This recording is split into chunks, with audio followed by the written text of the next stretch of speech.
Okay, good morning, everybody. Hope everybody's well. Happy Wednesday for those that are here live. We've been living in this space that I hope is making sense. It's this concept that I hope I'm explaining right. It's this idea that what drives us is really comes from an inner source.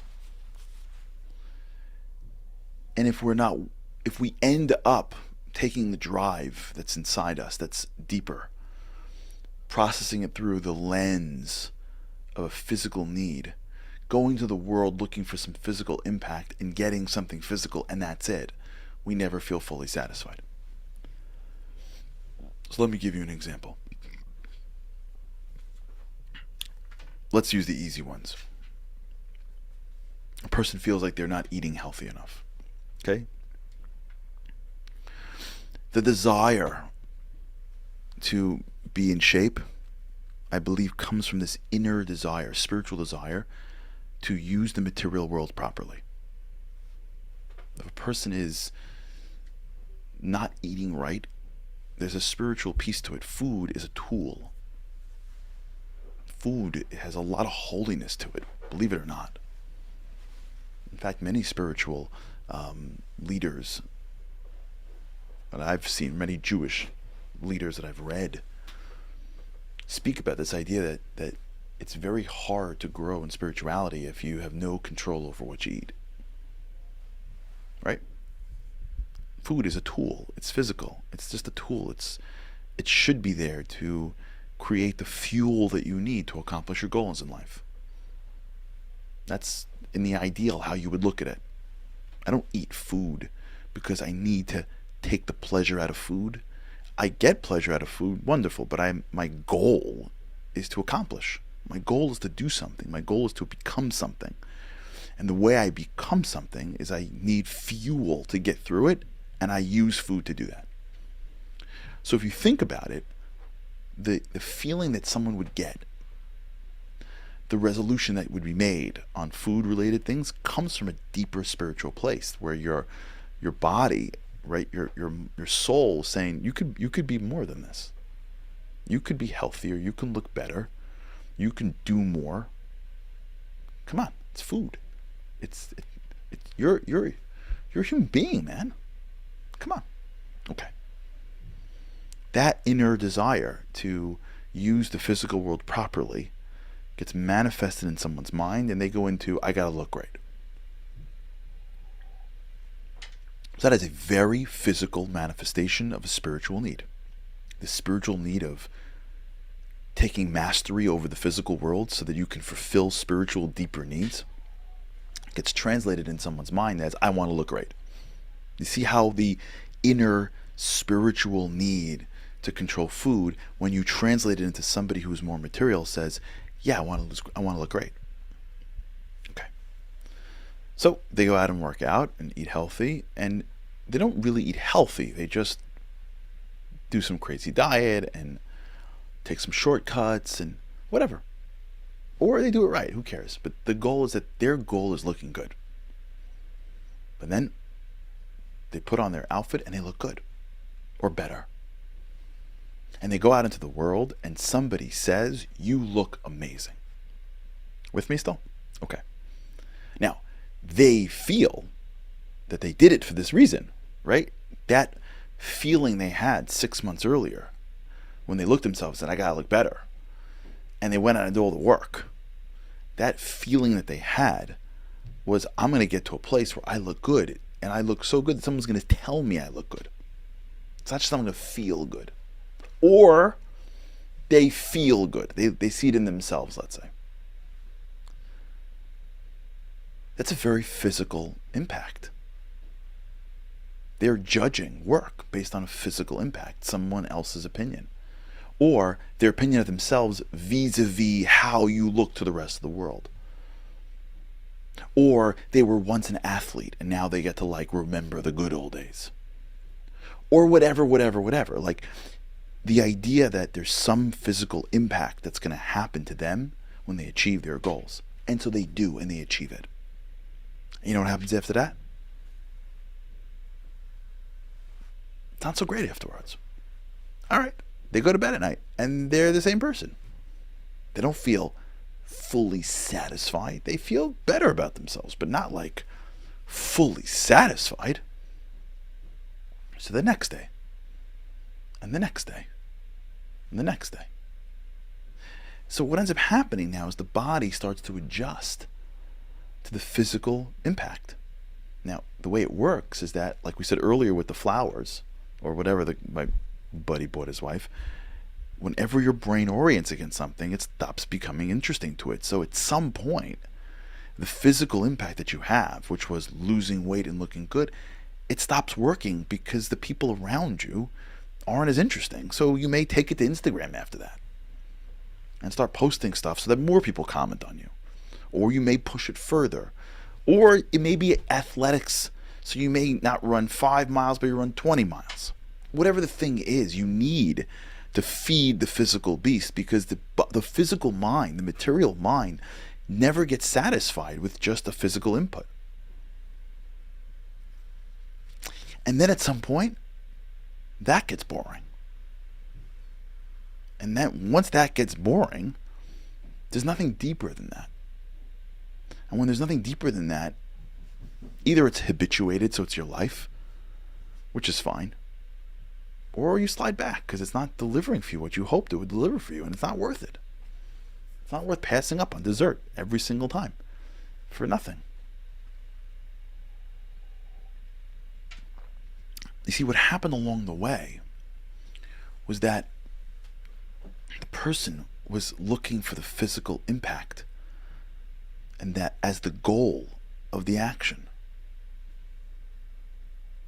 Now imagine as if someone takes a little bit of a different approach and feels this feeling of, I gotta lose weight. Now their soul is saying, yeah, of course you do. You gotta be healthy. You gotta control your physicalness.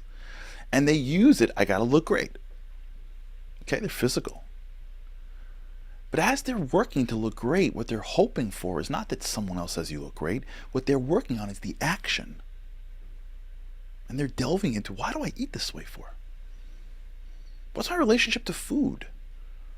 They're trying to get into the action of eating, the action of choices, the action of being healthy. What do I got to be healthy for? What's the point of this whole thing?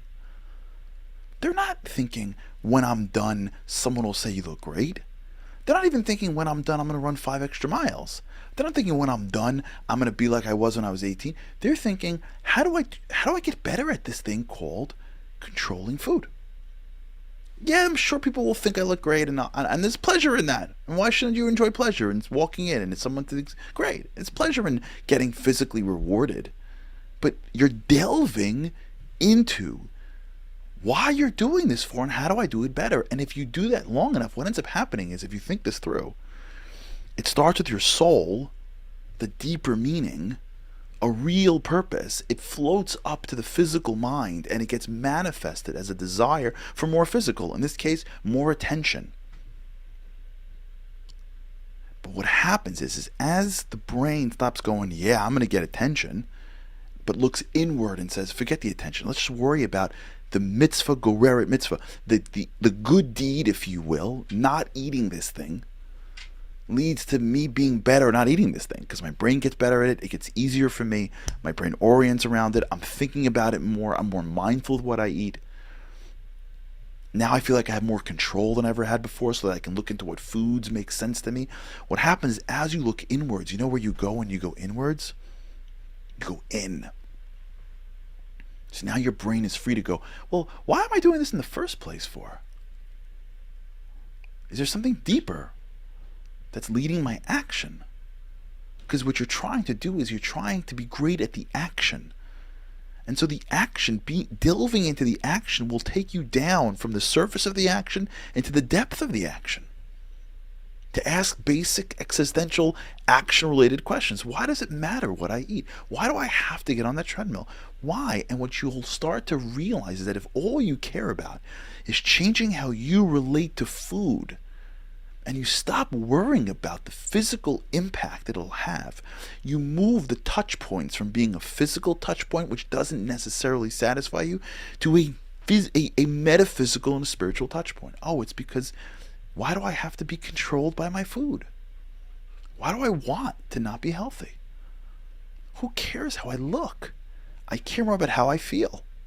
And people have done this, by the way. I've spoken to people who have gone on these crazy diets and halfway been like, wait, why would I eat this? This is bad for me. I know it's full of chemicals. I'll eat this. And someone will be like, yeah, but that's more fattening. And the person will be like, yeah, but it's healthier. And they'll both be looking at each other like cross-eyed, like, what do you mean it's healthier? Who cares? Who cares about health? This is about looking good. And the person's like, what? This is about looking good, it's about having healthy. And it's like unbelievable. The same people with the same resolution on Jan 1, let's say, come March, April, one person's going, who cares? I just heard from some doctor that if I take 30 pills on a Tuesday morning, it's going to somehow shift my stomach and I'm going to excrete more hormones and I'm going to lose 40 pounds. The guy's like, are you out of your mind? What are you talking about? You're watching stuff at 2 o'clock in the afternoon? Like, why don't you just be productive and just eat healthy? Well, because I won't be able to lose that extra 15 pounds. The guy's like, who cares? They were the same person in the beginning, but as they go through it, one starts to delve into the action called eating healthy, into the action of being healthy, into the action of what's my relationship to food, into the action of what's my relationship to my desires. And he takes that core ratzon, that core spiritual desire that got manifested up through a physical lens, and he brings it right back to its source. And he's fully satisfied. She's fully satisfied. Now she's getting control. She's evolving spiritually. She's changing. That other person isn't changing. They're just trying to get something. They're the same person with the same relationship to food. They're just trying to get that attention. They're both starting from the same goals, but one is always looking out and one is always looking in. The reward of an action is an action, because you end up getting good at the action. You end up being satisfied whether the action works, and then you end up delving deeper into the action itself. And then now that action becomes a part of you. You don't just connect your brain to it. You're not just connecting your neurons to something. You're connecting your soul to it. And now it's hooked to who you are. And when you can get to that, you don't need to walk into a room and have somebody say how good you look. You're so fully satisfied with who you are that the outside impact becomes less relevant. It's nice. It's gravy. Contrast that with the other person who's never delved in. Impact. At some point, they're taking shortcuts. They're doing things that are really harmful for their body because it's getting them closer and quicker to the impact. Then they get the impact. They win the race. They look good in the dress for the wedding. They walk into a room, people comment. But they're the same person they were before they even started this thing. And the minute that impact stops becoming interesting, they're gone. We start again. And we start again. Round and round we go. All right, we'll talk about this. All right, everybody, have a great day. With God's help, I cannot wait to see you again tomorrow. Have a great day. Living on a lifeline. The world doesn't ever seem to change. Looking for the sunshine, but you're caught up in the rain. It's like your eyes are wide open, but you cannot see. You're watching life pass you by like 1, 2, 3.